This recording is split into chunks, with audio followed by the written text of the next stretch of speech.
وی په دروغجن یعنی د منافق سړي درې علامې دي. یو علامه ده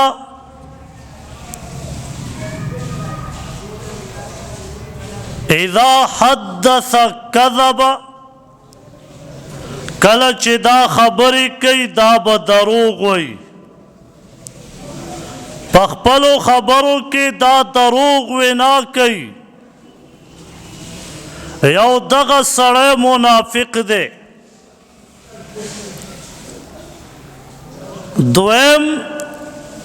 واذا وعد اخلف، کله چې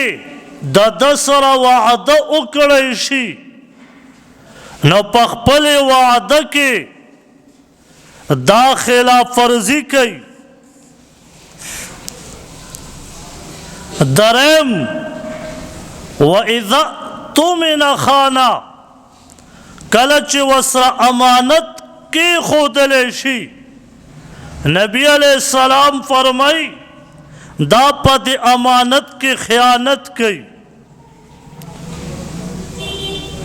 او په بل روایت کې راځي واذا خاصم فاجر، څلورم دا چې کله دا جګړه کوي نو دا پکې کنځلې کوي. دغه څلور علامې د منافق دي. خو نن په معاشره کې که وکتلی شي نو په معاشره کې دروغ ویل دا ډېر عام شوي دي. زما او ستا په جرګه کې دروغ ویلی کېږي. زما او ستا په کور کې د خواښې او د انګور چې کله جګړه شي په هغه جګړې کې به دروغ پیغورونه یو بل له ورکوي، یو بل ته به دروغ وایي. زمونږ بیټکونو کې چې 5-6 کسان کینی، یو کس به پکې دروغ وایي د دې دپاره چې خلق وخندوم. نن دروغ دومره عام شوي دي چې مسلمان د دروغو او د رښتیاو هغه تطبیق په منځ کې نشي کولی چې دې کې رښتیا کم دي او دروغ کم دي.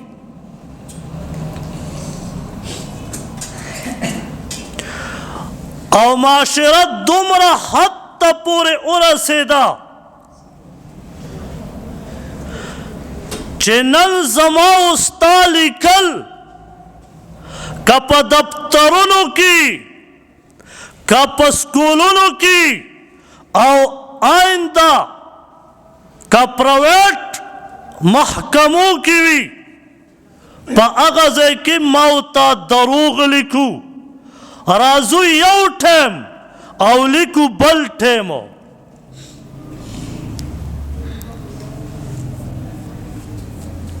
ابن عمر رضی اللہ تعالیٰ عنہ فرمائی وی نبی علیہ السلام او فرمایل مفہوم مبارک دا سے دے وی چی کلا سڑے دروغ اوئی نو دا دا پارا چی کم حفاظت والا ملائک وی او انسان حفاظت کئی دا شیطان نا دا دغا دروغ دا وجنا دغا حفاظت والا ملائک دا دروغ دا بدبو دا وجنا لری او تختی او دغا سڑے پریدی.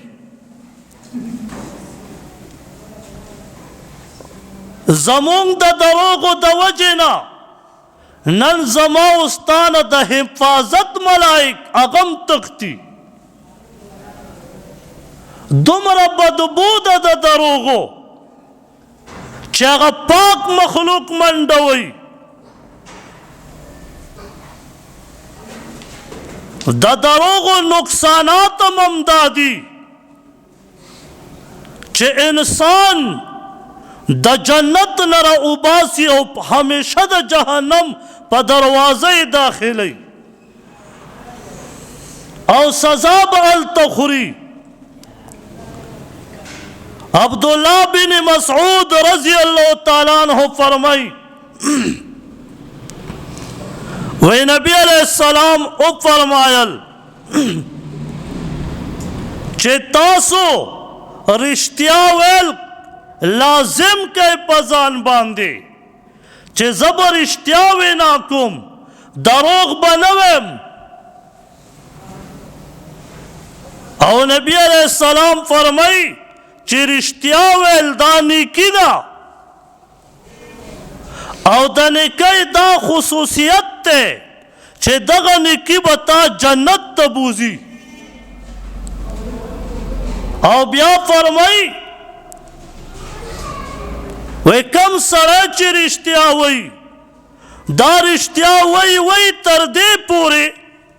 چې دا په اسمانونو کې صدیقینو کې ولیکلی شي د رښتیاو په خلقو کې د نوم درج کړی شي. په هغه ټولو کې اول رښتونکی د نبي علیه السلام په امت کې هغه ابوبکر صدیق رضی الله تعالی عنہ دی. څومره د خوش قسمتۍ خبره ده چې په هغه رجسټر کې چې په ابتدا د اول کې نوم د ابوبکر صدیق رضی الله تعالی عنہ دی نو چې په هغه کې زما او ستا نوم ولیکلی شي دا به څومره د فضیلت خبره. او نبی علیہ السلام فرمایي یو سړی دروغ وایي او دروغ دا سړی جهنم ته بوځي. او نبی علیہ السلام فرمایي وی د نوم بیا په دروغجنو کې ولیکلی شي د نوم بیا په دروغجنو کې شمارلی شي. نن دروغ څومره عام شوي دي ستا د وړاندې به سړی دروغ وایي. په جرګه کې به دروغ ووایي هغه دروغ به بیا 2 ګنټې بعد یو ورځ بعد 3 ورځې بعد به دروغ خپله ښکاره شي خو که دې بیا هم ورته ووایي دا بیا هم په خپلو دروغ کلک ولاړ وي. مسلمان وروره دروغ ولې وې ستا دغه دروغ خو په دنیا کې به دې ځان خلاص شي آخرت کې به د دې دروغو سره څه کې. نن مونږ خپل عزت په دروغو کې لټو نن مونږ خپله مرتبه په دروغو کې لټو. د دې ژبې نه دا یو نقص لري کا چې دروغ په معاشره کې به ډېر امن راشي جنگ جګړې به ختم شي. خو مونږ دغه ژبه چې دا د رښتیاو دپاره وه په دې د الله کلام پکارو نن په دې ژبه باندې الله دې مونږه معاف کړي مونږ په دې باندې د بل سپکه د بل دپاره دروغ د بل دپاره د عزت د لوټ کولو خبرې کوو. عائشہ رضی اللہ تعالیٰ عنہ فرمائی وی نبی علیہ السلام تا دا ټولو عادتونو نه مبغوث ترین او ناپسندیده عمل داو چې نبی علیہ السلام ته به چا دروغ وویل. هغه منافقینو به دروغ نه ویل چې مونږ جنگ ته نشو تللی زمونږ دا عذرو جنگ خندق نه مونږ پاتې شوي وو زمونږ دا عذرو خپل عذرونه پیش کول. قرآن ذکر کړي دي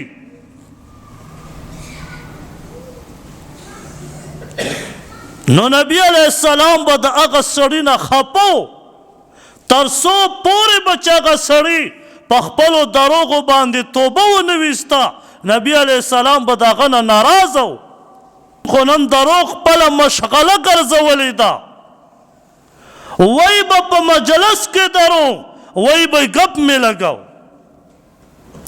الله دروغ منې کړي پیغمبر دروغ منې کړي دا وی ما ګپ لګاو چرته په بیټک کې دی د خپل پلار دروغ ونه ویل د خپلې مور دروغ دی ونه ویل د خپلې ښځې دروغ دی ونه ویل خو چې هر ټایم ته ګپ لګې ته په دین پورې ګپ لګې او بیا دعوه د مسلمانۍ کې او د بل مسلمان سره په 1000 روپۍ په 2000 روپۍ د عزت دپاره ته دروغ ووې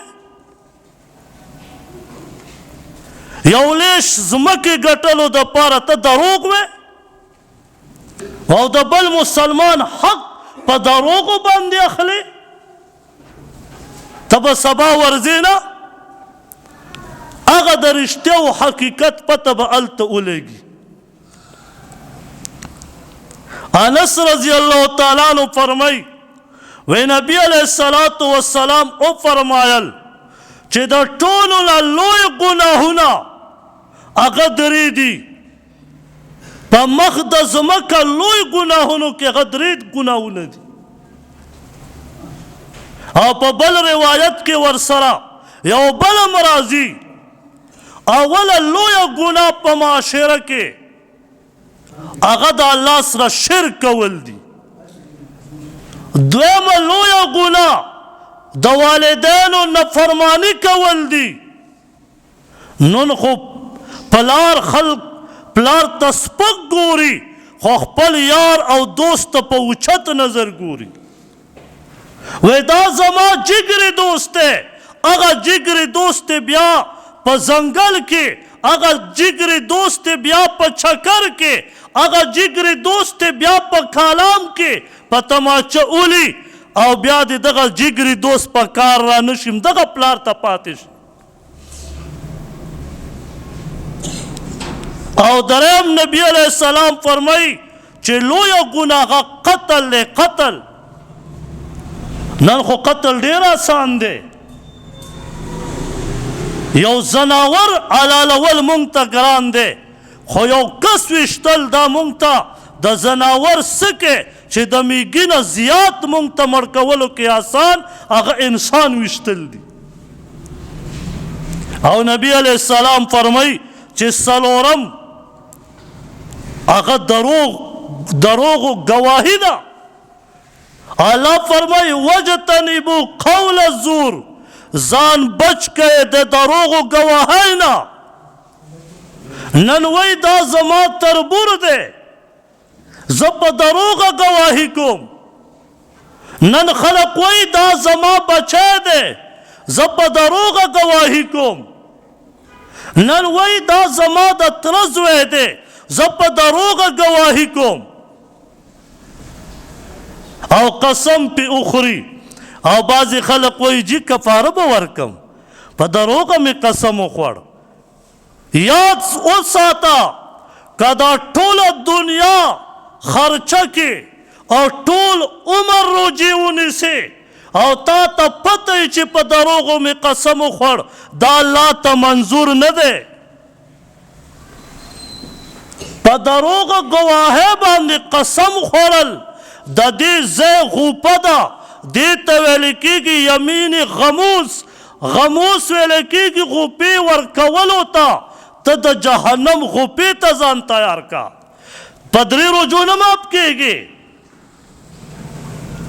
په پیسو خلاصېدلو نه ماف کېږي تا ته قسم هم نه دی معلوم چې قسم 3 قسمه دی په هر شي باندې به چې کفاره به ورکم کفاره ویل کېږي په مستقبل باندې چې آینده که ما دا کار وکړه نو زما د قسم مې زه به نه کوم کفاره په دغه باندې ده چې دې وکړه بیا به کفاره ورکړي یا به روژه ونیسي په دروغو ګواهۍ باندې په دروغه قسم باندې په دې کفارې پمپاري نشته، په دې توبه استغفار وباسه. مونږ نن دې ته هم غاړه ایښودې ده، دې سپېرې دنیا ته مونږ او تاسو خپل آخرت تباه کوو لګیا یو. په لس 100 روپۍ باندې به قسم خوري، قرآن به کوي، ښه به ورته پتې زه په ناحقه یم، بیا به هم خوري. وی پښتو ده، ستا نه به دا پښتو په قبر کې بیا وباسي وربشې، ستا نه به دا رشتهداري بیا وباسي هلته. ته په دې دنیا کې رشتهداري پالې او په دروغو قسمونه خورې. ولې؟ وجه صرف دا ده چې مونږه الله مو دې معاف کړي، مونږ د دین نه هټ کر زندگی تیرو. ابو بکر صدیق رضی اللہ تعالیٰ عنہ فرمائی وی چې څوک دروغ وایي وی دغه سړی د ایمان نه خلاصیږي، ایمان ته لرې کیږي او دا ځان ته پاتې کیږي. نن موږ او تاسو وګورو که نه چې دروغ وایو او په دروغو کې دومره ورننوځو چې زمونږ د آخري دروغ هغه آخري حد ته ورسي او تر دې پورې ورسي چې بیا نه په قرآن را ایسارېږو، نه د نبي علیه السلام د وعیداتو نه یریږو او نه د الله پاک د عذاب نه بیا یریږو. دومره زمونږ ایمان بیا سطح ته ورسي چې ایمان رانه وځي، اسې یو انسان پاتې شو. دا ابو بکر صدیق رضی اللہ تعالیٰ عنہ فرمائی. عائشہ رضی اللہ تعالیٰ عنہ فرمائی و یو زنانه راله او نبی علیہ السلام تارس کے اے دا اللہ پیغمبرہ زما بنه ده، زما خاوند یوې زه ښځه مې او بله ښځه ده، زه په دروغه باندې دې بنې ته دا ویمه چې ماله خو مې خاوند بیګا مثلا مچلی راوړی و، ماله یې دغسې جوړه راوړې وه، ماله یې دا شیونه راوړي وو، او ای د الله پیغمبره حالن کې ماله خاوند سم نه یې راوړی، صرف دغه بیبي چې زما کومه بنه ده دا صرف خفه کومه، آیا دا باندې ما ته ګناه میلاویږي او که نه؟ آیا دا دروغ دی او که نه؟ نبی علیہ السلام ته وفرمایل وی او وی گویا داسې دی لکه تا 2 جوړې د دروغو اچولي، دومره سخته ګناه. مونږ خو پې نن فخر کوو، مونږ خو نن دروغ دومره وایو چې خپله سودا خپل یو نشه په خلقو باندې په دروغو شته کو او قسمونه پې وخورو او ګواهۍ پې ورکو. نبی علیہ السلام حدیث شریف کې راځي، مفهوم مبارک داسې دی، تقیه یې والې وه او اوی فرمایل اے زما صحابو شرک نه ځان بچ کئ، د والدینو نه فرمانۍ نه ځان بچ کئ. او بیا وی نبی علیہ السلام داسې تقیه نه راپاڅېد او داسې نیغ کېناسته او اوی فرمایل قول الزور قول الزور قول الزور. وی دومره کرت نبی علیہ السلام دا لفظ مبارک ولوسته، وی مونږ په زړه کې دا آرزو وکړه چې کاش چې نبی علیہ السلام بس چوپ شي. وی اوی فرمایل د دروغو ګواهۍ نه ځان بچ کئ. نن تا ته په عدالت کې په 500 روپۍ باندې لس دروغجنو قسمونو والا میلاویږي، قتل به وکړي بیا به په دروغه ګواهان را پیدا کړي په 500 روپۍ. ته دا مه وایه چې قسم دې وخوړه ته ورسره برابر په ګناه کې شریک یې. ولې؟ ځکه چې تا پیسې ورکړې، تا دپاره قسم خوري. دغسې خپل مړي نن دا مړي ولې عام شو؟ ځکه چې نن د هغه قاتل نه بدله نشي اخیستلی کېدی. یو قاتل دلته براه راست پانسی کا ټول خلق به ته عبرت والي، نن د غل نه لاس کټ کا یو کس دی بیا په پاکستان کې غلاو کی یو زناکار دلته کې اولا رجم کا دا دی بل سړی بیا بلې تور سرې ته اوچت نظر وکي خو افسوس چې په موږ باندې مشران داسې ناست دي چې نه د قرآن نه مونږ خبر یو نه د حدیث نه مونږ خبر یو نبی علیہ السلام یوازې په مکه کې را پاڅېده ټوله دنیا د کفر نه ډکه وه ټوله دنیا یو ملک نه دوه نه درې نه ټوله دنیا د کفر نه او په یوازې د الله کلام را اوچت کړو خلقو ته یې ورسو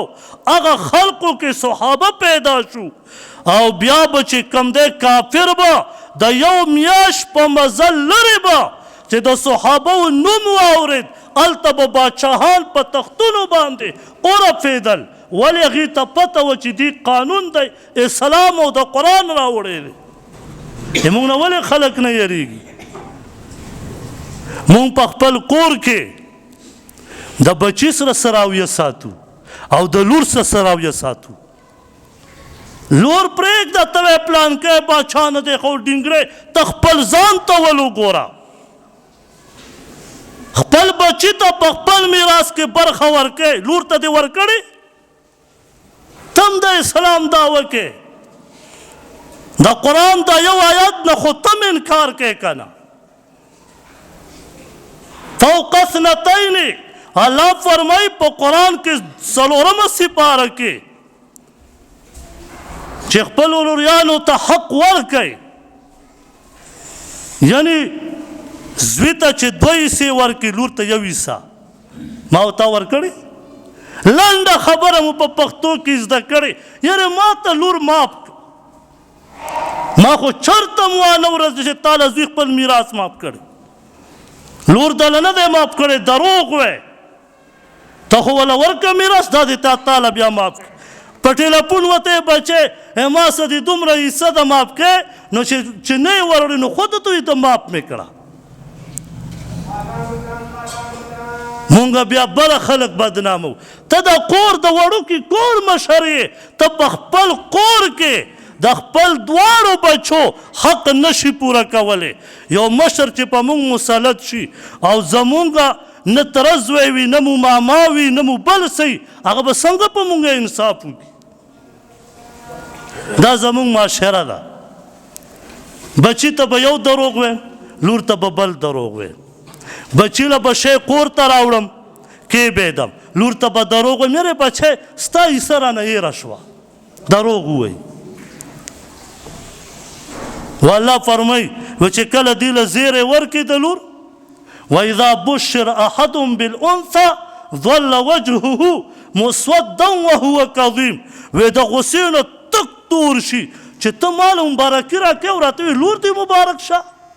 مبارکي خو خلک په زوی ورکوي ته خو چاله د لور مبارکي ورکړه ځه مونږ شرمېږو هغه مور خپل بچي ته نشي ویلی چې بچیه لور دې وشوه مبارکه شه همدغه زوی دله بیا دا کوتک نیولی او بیا مولا ته راځي بچی مې نافرمانه دی تا پې لږې ډزې کړې وې چې پیدا شوی و او هغه لور چې ته په امریکا کې اوسېږې او ته بیمار شي لور دې په پاکستان کې وي ستا لور د شپې خوب نه کوي او بچی د نه پوزه پټوي وی جراثیم ماته لګي ماکس یې اچولی تا خو په دې بچي ډېرې ټزې کړې وې دروغ به دې ویل بچي ته به دې سودا راوړه لور ته به دې نه راوړه تم چغې وی چې یاره زه مؤمن مسلمان نبی علیه الصلاة وسلام ته یو صحابي راغی و عرض ورته کې ای د الله پیغمبره آیا مؤمن بخیل کیدی شي نبی علیه السلام ورته وفرمیل آو بیا ورته عرض کې ای د الله پیغمبره آیا مؤمن بزدل کیدی شي وی آو کله انسان کې یره راشي د کافر نه ویریږي کله مال وي بخیل وي وی مؤمن مسلمان دروغجن نشي کېدی او مونږ ته وګوره دا موبایل چې راوتی دا د موبایل دیس که دویم نوم د دې دی د دروغو کارخانه. روان به په لالي باغ کې ته به ورته رینګ وکړې چېرته یې یعنې جي زه خو په لاهور کې یم. دروغ نه وایي. بله ورځ راته یو کس ویل چې استاد یو کس ته مې رینګ وکړ چې ما ورته ویل چې هلکه چېرته یې چې دا دوکان کې لږ کار وکړو. وی ما ته وایي زه ډاهي خان کې یم. وی زه روان شوم موټرسایکل مې وویستو په دې لاره تلم. وی چې ومې که تو مخې ته راته راغی. وی چې ما ورته وی چې مبارک شه د ډاهي خان نه راورسېدې. دومره دروغ. څه به ته به هم سبا وې چې یاره زه مسلمان یم او پکه مسلمان یم، زه خو دروغ نه ویم. او نبی علیه السلام فرمایي مفهوم مبارک یې داسې دی وی په دروغو ګواهي کول وی دا د شرک برابر عمره ګناه لري. نن موږ څومره دروغ وایو. او بعضې بل روایت واورئ. نن سبا دا ډېر عام شوی دی. نبی علیه الصلاة والسلام فرمایي مفهوم مبارک یې داسې دی چې بعضې خلک لور خلک خندی او دروغ وایي. نبی علیہ السلام دو کرتے و فرمایل دا سے خلقو تا دے حلاکت وی اللہ دے حلاک کی دا سے خلق چھ دروغ وی و خلق خندی. نن تو گورا پا معاشرہ کے پا بیٹک کے بناست وی جی گپ میں لگاو دروغ بوئی بل بو خندی یا وہ پچا پا سے ڈرامہ جوڑ کی دا دروغو او لور بو خندی دا با خوشحالی او پا جرگو کی خو سوایا ما دومره دروغ به د شپې جوړ کړي او چې بیا جرګې ته راشي حق سړی به هغه به په باطله کړي او خپل ځان به اوچت کړي. نو یاد وساتو د دروغو ډېره زیاته ګناه ده او دومره ګناه ده په مشکات شریف کې روایت دی. مفهوم مبارک یې داسې دی کله چې سړی دروغ ووایي نو ملائک راځي د دې سړي حفاظت کوي د شیطانانو نه. وی چې کله دا سړی دروغ وایي دغه ملائک د ده د دروغو د بدبو د وجې نه د ده نه لرې شي او لرې ترې لاړې شي. دومره څښا بدبو د دې دروغو. خو موږ نن خوند په دروغو کې موندلی. بعضې خلک پکې ښځې هم طلاقې کړي وی یو دوه درې که ما نصیب کړي وي او ښه ورته پته چې کړی مې دی. ښځې نه خو خلاص یې دا مه وایه چې ما سې ګپ لګو کفاره به ورکړم. په دې کفاره مپاره نشته. ښځه دې لاړه بس لا ځه ورکېږه تش قوتک پاتې شوې اوس ګرځه په دې کوڅو کې. افسوس مسلمان کم حالت ته روان یو. دروغ وایي رښتیا ووایه د رښتیا. نبی علیه الصلاة والسلام فرمایي مفهوم مبارک داسې دی وی نبی علیہ السلام به دعا کوه چې یا الله ما د قرض نه بچ کړي یا الله د قرض نه مې حفاظت وکړي. یو صحابي ورته عرض کړي د الله پیغمبره زه چې تا وینم اکثر تاسو همدغه دعا کوئ چې یا الله قرض نه مې بچ کړي. نبی علیہ السلام ورته وفرمیل وی آو وی ځکه چې قرضدار سړی دروغ ډېر وایي. دروغ نه وایي ته خو چې وله ورشي درته وایي یاره زه بیمار وم دروغ یې ته وویل. بیا چې ورشي رجي پیسې نشته بیا یې د ښې به ورسره دروغ به وایي. یو مسله هغه ده چې دا کرکټ آیا دا څنګه دی. دې باندې بعضې خلک جواري کوي لور پې نخرې کوي. د دې حقیقت صحیح واورئ. بعضې خلک لډو کوي اوله او جواری پې کوي مونږ هسې ګپ لګاو. وی څنګه دی ګپ لګاو وی مونږ که چا بیلو دا به بوتل راوړي یعنې د 500 روپو به مالټې راوړي ګپ مو لګاو. قرآن وایي دا جواری ده دا وایي ما ګپ لګاو. نو چې دا د خطبې ډانګ در سره او دبلات یې ورته ونیسي چې قرآن وایي جواری ده ته وایې زه ګپ لګو. ښځې ته طلاق ورکړه وایه ما ګپ لګاو. وایه که نه چې ما ګپ لګاو چې د نزي که نزي پلار کړه. موږ نن په بیټکونو کې د دین نه ګپ جوړ کړی. خبر به هم نه ایمان نه به خلاصې ته به ما ګپ لګاو. نو په کرکټ کې بعضې خلک وایي چې یا ټراپي مو راوړه په شریکه دا 11 کسان یا 8 کسان یو طرف ته پیسې واچي ټراپي راوړي کېږي دي وایي جي بس هسې خوشطبیایۍ دپاره مو دا ګپ لګاو نه چې کمې وګټي او کمې بیلي چې دا چا ګټلي دا څومره چغې ورپسې وایي او چې چا بیللی څومره خپوي دغه ته جواري وایي که دا کب تا په څه شي راوړه بعضې خلک پې پیسې کېدي ویلې دا 100 روپۍ زما طرف نه شوي 100 خو نه 10,000 8,000 او دا 8,000 که دې په ما چکې ووالې یا دې میچ وګټو دا 8,000 پر 8,000 روپۍ دا تا وګټلې نو جواري دې مو کړو سود دې مو کړو تا خو په 8,000 8,000 وګټلې دا دې پې څنګه وګټلې دا خو دې سود هم وکړه موږ نن د دې نه ګپ جوړ کړی یعنې چې ګپ مو لګوه هسې خوشطبیعتي مو کوله خوشطبیعتي کوي یو بل ته کوتک ونیسئ په دې لاره کې سم یو بل وټکئ بیا راځئ بیا وچرې جي هسې ګپ مو لګو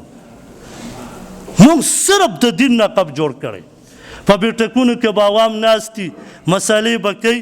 ګپ مو لګو ما ته کله کله ماسخوتن بعضې کسان وکړي جي په بیټک کې ناست یو دا مسله زه ورته وایم دا داسې ده دا داسې ده نو زه ما په سیرین بیا وکړي د شپې ټایم کې نو زه ورته چې زه خو اول وده کېږم دویمه دا ستاسو د بیټک چېرته په کاروبار کې ګپ نه لګوئ چې په دې دین کې تاسو ګپ لګوئ یره جي دا رفع الیدین شته او که نشته یره دا بل ورته ټریپک پیښې وایي جي دا بل ورته لا وایي او بل ورته دا وایي خدای دې کور وران که ایمان نه خلاصېږي ایمان درکې نه کافر به سار راپاسې ته دې څه دین سره ګپ لګې چې ته نشته پته ورته وروره بس امام شافعي رحمت الله علیه کوي سنت عمل دی بس هغه د هغې مسلک دی زموږ دا مسلک دی دواړه صحیح دي دی په دین پورې دین کې ګپ لګئ ځکه خو نبي علیه السلام فرمایي چې آخر وخت کې به داسې شي یعنی مفهوم مبارک داسې دی چې د سار به مسلمان وي د شپې به کافر وي او د شپې به مسلمان وي سار به کافر وي د شپې به داسې ګپ لګولي چې کافر شوی به پته به هم درته نه وي نو الله پاک دې موږ تاسو دروغو نه بچ کړي